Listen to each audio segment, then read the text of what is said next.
Injury যেন পিছুই ছাড়ছে না নেইমারের। বিশ্বকাপের বাকি রয়েছে ঠিক 5 মাস। তাই তো ব্রাজিলের জাতীয় দলে ফিরতে মরিয়া নেইমার শরণাপন্ন হয়েছেন এক জাদুকরের। তবে কি শেষ পর্যন্ত জাদুবিদ্যাই নেইমারকে জায়গা করে দেবে কার্লো আনচেলত্তির বিশ্বকাপ দলে?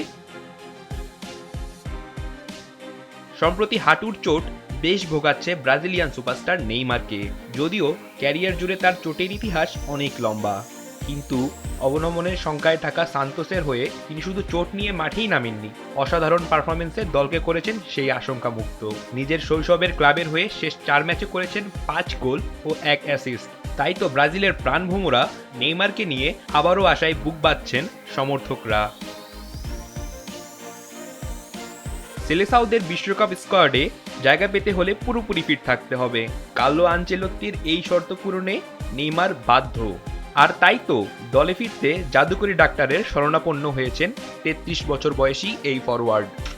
মিরাকল ডাক্তার নামে পরিচিত ফিজিওথেরাপিস্ট এদুয়ার্দো সান্তোসের প্রচলিত চিকিৎসার বাইরে গিয়ে অনেক রোগীকে সারিয়ে তোলার খ্যাতি রয়েছে।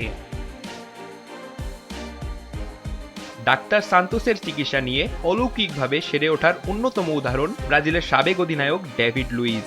2015 সালে ব্রাজিলিয়ান এই ডিফেন্ডার 3 মাসের জন্য চোটে পড়েছিলেন, কিন্তু সান্তোসের কাছে চিকিৎসা করিয়ে মাত্র 10 দিনের মধ্যে দলে ফিরে সবাইকে চমকে দেন।